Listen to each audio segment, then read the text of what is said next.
जैसे कि आप लोगों को पता है कि हम पॉलिटी की सीरीज जो है वो कवर कर रहे हैं, जिसमें हमने आपके फंडामेंटल राइट्स कवर कर लिए, सिटीजनशिप कवर कर ली। अगर हम बात करते हैं यूनियन एंड इट्स टेरिटरीज भी हम कवर कर चुके हैं। आज हम उसी सीरीज को कंटिन्यू कर रहे हैं विद आवर 6 फंडामेंटल राइट, जो सबसे ज्यादा क्या है, इंपॉर्टेंट है। अगर मैं इस 6 फंडामेंटल राइट को बाकी 5 से कंपेयर करती हूँ तो मुझे ज्यादा पावरफुल ये छठा ही लगता है। अब आप कहोगे क्यों? क्योंकि ये एक ऐसा फंडामेंटल राइट है जो हमें प्रोटेक्शन के लिए दिया गया है कि अगर आपके किसी भी फंडामेंटल राइट के वायलेशन होता है तो आप इसके अंतर्गत जो है जस्टिस पा सकते हैं। यही नहीं, इसी पर्टिकुलर फंडामेंटल राइट को डॉक्टर भीमराव अंबेडकर जी ने क्या कहा है, heart and soul of Indian constitution भी कहा है। चलिए शुरू करते हैं। हमारा छठा फंडामेंटल राइट कौन सा है? Right to constitutional remedies. Now remedies क्या होता है, ये चीज बहुत ध्यान से समझिए। देखिए, बीइंग अ गर्ल मुझे रेमेडीज पता है क्या होती हैं। हम लड़कियों को छोटा सा पिंपल हो जाए, हम घरेलू नुस्खे करने लग जाते हैं। हम उनको क्या बोलते हैं? Homemade remedies. ठीक है, कि इससे क्या होगा, हमारे अगर पिंपल आ गए हैं तो वो चले जाएंगे। ठीक है, फेस पे टैनिंग है तो वो चली जाएगी। तो रेमेडीज एक तरीके से क्या है, एक प्रॉब्लम का सॉल्यूशन हो सकते हैं, राइट। और यहाँ पे प्रॉब्लम क्या है? Violation of fundamental rights. और उसका सॉल्यूशन कौन दे रहा है? ये 6 फंडामेंटल राइट दे रहा है। अगर हम बात करते हैं कि 6 फंडामेंटल राइट में कौन सा आर्टिकल है, तो वो आर्टिकल है 32। और इसी आर्टिकल को, इसी फंडामेंटल राइट को ही क्या कहा गया है? Heart and soul of Indian constitution. जी हाँ, चलिए जानते हैं इसमें है क्या क्या। सबसे पहले इसका मतलब क्या है, राइट, वो बहुत जरूरी है। देखो, एक बहुत बेसिक सा यहाँ पे क्या ले लेते हैं, एग्जाम्पल ले लेते हैं। मान लीजिए आपके पास एक लैंड है। ठीक है, जो भी बच्चा इसको देख रहा है, कंसीडर करो कि आपके पास क्या है, एक लैंड है। ठीक है, और उस लैंड पे आपने सिर्फ क्या लगा रखा है, एक लकड़ी का दरवाजा लगा रखा है। अब लकड़ी का दरवाजा जो है इतनी प्रोटेक्शन नहीं दे पा रहा है। ये मैं कैसे बोल रही हूँ? बिकॉज कोई भी आता है आपकी लैंड पे वॉक करके चला जाता है। ठीक है, उसको लगता है ये लैंड तो खाली है, यहाँ पे मैं कूड़ा फेंक देता हूँ, राइट। तो क्या हुआ, जब तक आपने अपने लैंड को एक प्रॉपर फेंसिंग नहीं दी तब तक उसकी वैल्यू नहीं रही। कोई भी आ रहा था और आपकी जो लैंड है उसको क्या करके जा रहा था, खराब करके जा रहा था, राइट।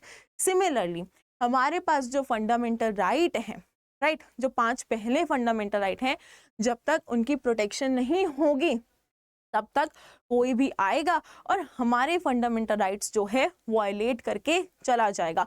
बस इसी कॉन्सेप्ट के लिए क्या लाया गया, आर्टिकल 32 लाया गया, जिसमें कहा गया कि देखिए 5 फंडामेंटल राइट्स हैं इससे पहले, तो हम आपको 5 ही क्या देंगे, सॉल्यूशंस देंगे, जिससे आप जो है इन 5 को क्या कर सकते हैं, प्रोटेक्ट कर सकते हैं। अंडरस्टूड? तो ये मतलब था आपके आर्टिकल 32 का। वहीं अगर मैं बात करती हूँ तो देखो कुछ और चीजें भी बोलता है। ये कहता है कि अगर आपके किसी भी फंडामेंटल राइट का क्या है, वायलेशन होता है, तो अंडर आर्टिकल 32 आप जो है डायरेक्ट सुप्रीम कोर्ट के पास जा सकते हैं।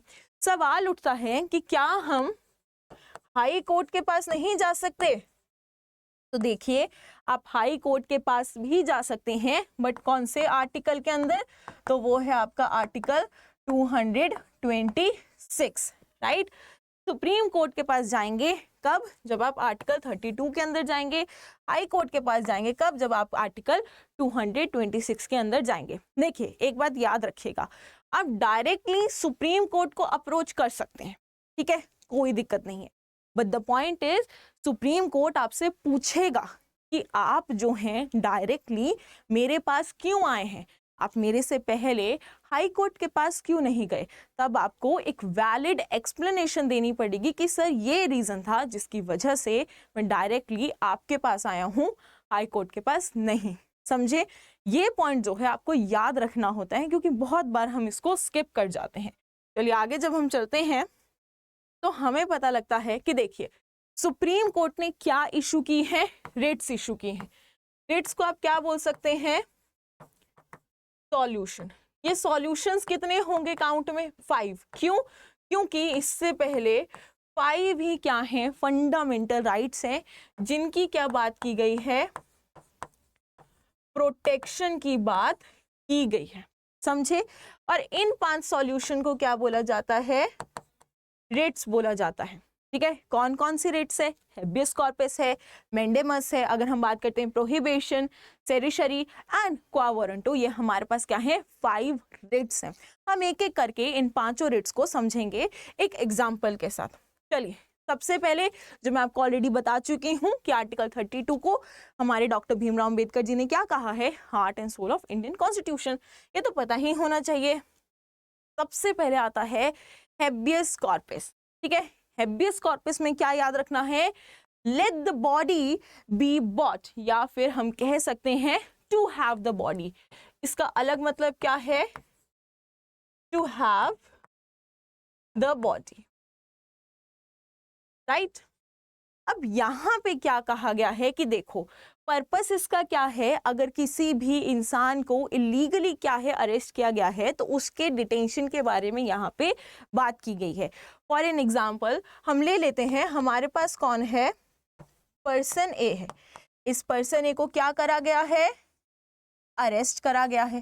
बट अरेस्ट करने का कोई भी वैलिड रीजन जो है वो हमारे पास नहीं है। तो उस केस में पर्सन की फैमिली,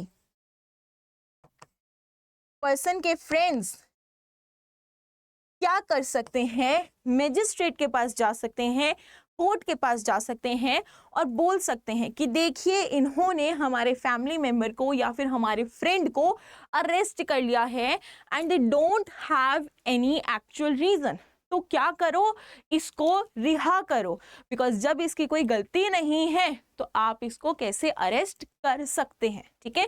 तो ये बात कहाँ पे कही गई है, हेबियस कॉर्पस में जो है कही गई है। चलिए, जब हम आगे देखते हैं तो लिखा भी हुआ है कि जो हेबियस कॉर्पस है वो किसके अगेंस्ट इशू किया जाता है, तो देखिए पुलिस के अगेंस्ट किया जाता है, जेल अथॉरिटीज होगी उनके, और एनी अथॉरिटीज जो क्या है इलीगली क्या कर रहे हैं, डिटेन कर रहे हैं, अंडरस्टूड। चलिए आगे चलते हैं, तो यहाँ पे एग्जाम्पल भी दिया हुआ है, देखो क्या लिखा है, if a person is detained without an arrest warrant, right.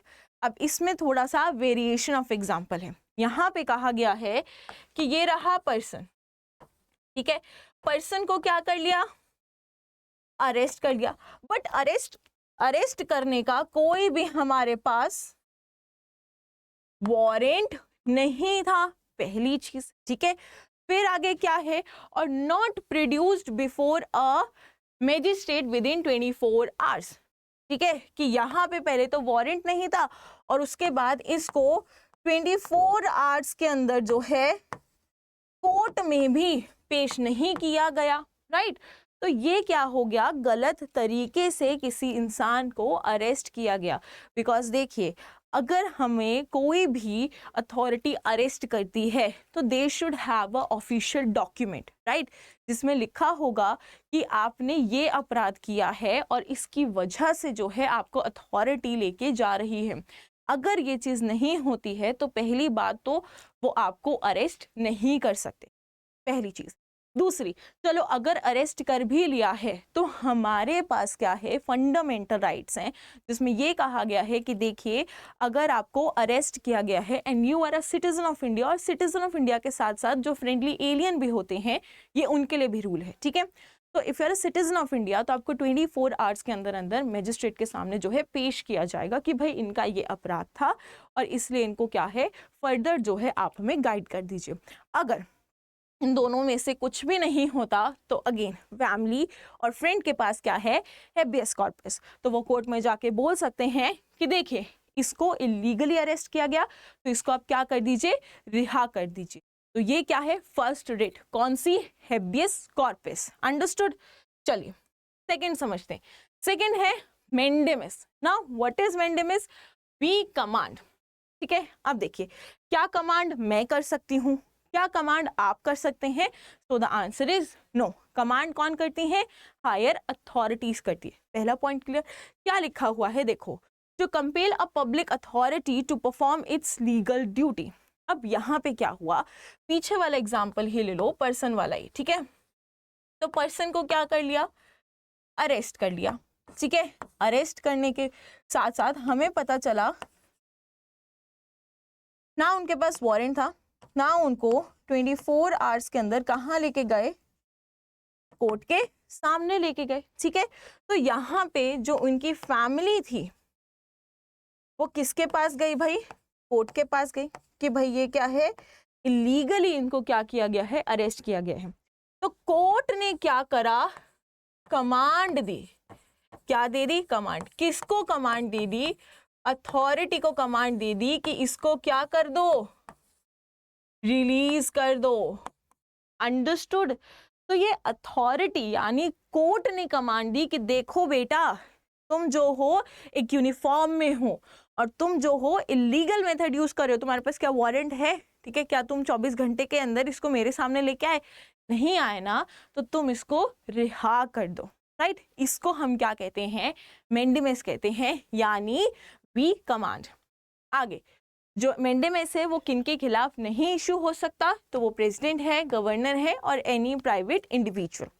इसके साथ जब हम आगे चलते हैं तो एग्जाम्पल में क्या है, देखो एग्जाम्पल में again there is a variation. तो यहाँ पे कहा गया है कि एक यूनिवर्सिटी है, ठीक है, वो क्या मना कर रही है, डिग्री देने से मना कर रही है। मान लो आप ही लोग ने क्या करा, 3 साल 4 साल बहुत मेहनत करी, बहुत अच्छे से मार्क्स भी लेके आए, लेकिन at the end of the day जो आपकी यूनिवर्सिटी है वो ये कह देती है कि हम आपको डिग्री नहीं देंगे।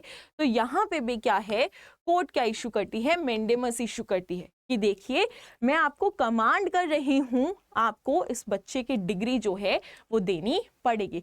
तो मेंडेमस माने वी कमांड, राइट। सेकंड क्या हुआ हमारा, रेट। चलिए आगे चलते हैं।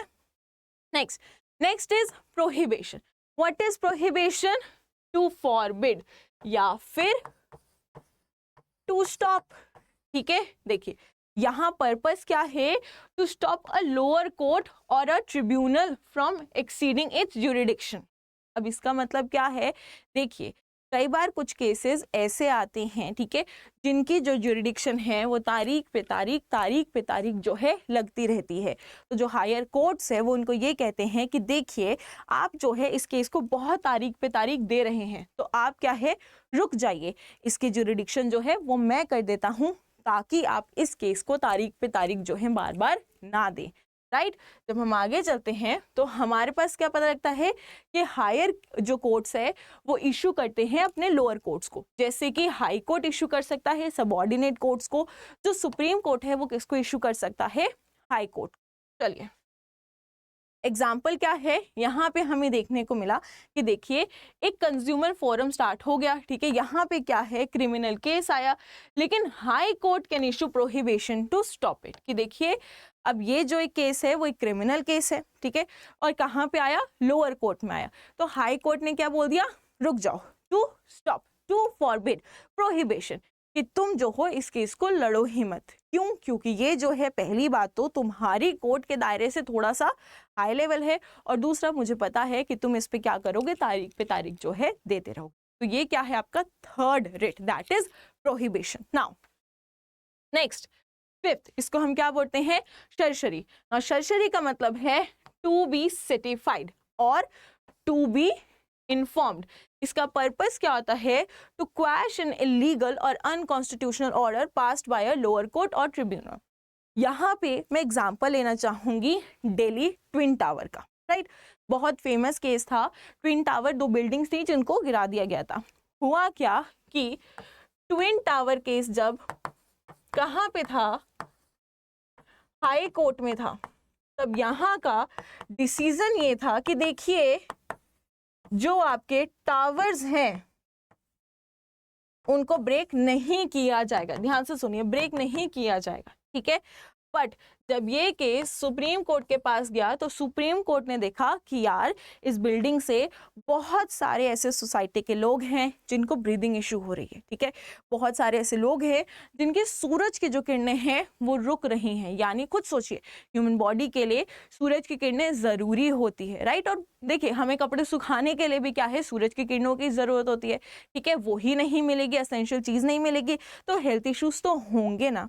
जब ये सारी चीज़ें जो है सुप्रीम कोर्ट ने देखी कि हाँ ट्विन टावर को टूटना ही पड़ेगा।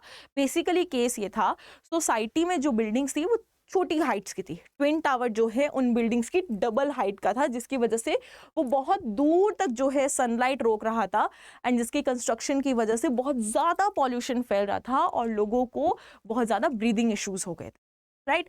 जब सुप्रीम कोर्ट ने ये सारी चीज़ें देखी तो सुप्रीम कोर्ट ने कहा कि नहीं, ट्विन टावर को टूटना ही चाहिए। तो उस केस में यहाँ पे सुप्रीम कोर्ट ने क्या यूज़ करी, शरशरी यूज़ करी और कहा कि मैं हाई कोर्ट के डिसीजन को क्या करता हूँ, क्वैश करता हूँ, नया डिसीजन देता हूँ कि ट्विन टावर जो है वो क्या होना चाहिए, डिमोलिश होना चाहिए। और इसी के बाद जो है ट्विन टावर को डिमोलिश भी कर दिया गया था, राइट। चलिए आगे चलते हैं। तो देखिए ये जो कौन है, इशूड आफ्टर डिसीजन, बिल्कुल हाई कोर्ट अपना डिसीजन ले चुका था, उसके बाद ही सुप्रीम कोर्ट ने इस डिसीजन के बारे में बताया। अगर हम आगे चलते हैं, एग्जाम्पल क्या है, देखिए ये क्या है, ट्रिब्यूनल का कोर्ट का है। तो ट्रिब्यूनल ने क्या दी, एक जजमेंट दी, वायलेशन ऑफ नेचुरल जस्टिस। तो हाई कोर्ट ने क्या कर दिया, उसको कैंसिल कर दिया बाय यूजिंग शरशरी। चलिए नेक्स्ट आते हैं। तो next is your quo warranto, by what authority. अब ये किसके लिए है, to challenge the validity of someone holding a public office illegally. होता क्या है, बहुत बार हमें लगता है गवर्नमेंट ऑफिसेज में जो लोग बैठे हैं, ठीक है, वो ऑथेंटिक तरीके से नहीं बैठे हैं, मे भी कुछ उन्होंने क्या है, करप्शन की हेल्प ली है।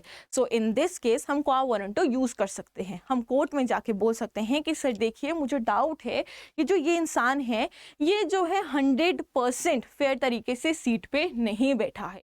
तो भाई जो हमारे कोर्ट है वो उससे पूछ सकते हैं by what authority you are sitting on this seat, ठीक है। तो वो क्या देंगे, अपने सारे डॉक्यूमेंट्स देंगे जस्ट टू प्रूव देमसेल्फ कि नहीं हम जो है फेयर तरीके से बैठेंगे। तो इसको क्या कहते हैं, क्वा वारंटो कहते हैं।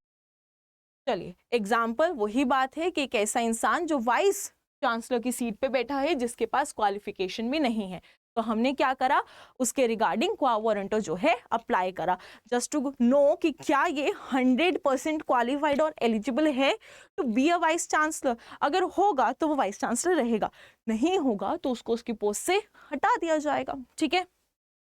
और इसी के साथ हमारा कॉन्स्टिट्यूशनल रेमेडीज जो है वो यहीं पे ख़त्म हो जाता है। होप आपको ये 6 फंडामेंटल राइट अच्छे से समझ आया हो, और अगर ये सेशन अच्छा लगा हो so do like share and subscribe the channel. And अगर आप मुझसे कनेक्ट होना चाहते हैं, इस लेक्चर के PDF या नोट्स लेना चाहते हैं, तो डिस्क्रिप्शन में टेलीग्राम लिंक होगा, आप उसको क्लिक करके ज्वाइन कर सकते हैं जहाँ आपको नोट्स मिल जाएंगे। इफ़ यू वॉन्ट आप मुझसे कनेक्ट कर पाएँ, 1-on-1 डाउट्स ले पाएँ, तो डिस्क्रिप्शन में इंस्टाग्राम लिंक होगा, उसको क्लिक करके आप मिल सकते हैं और मुझसे डाउट जो है ले सकते हैं। Thank you everyone, have a really nice day, do take care of yourself.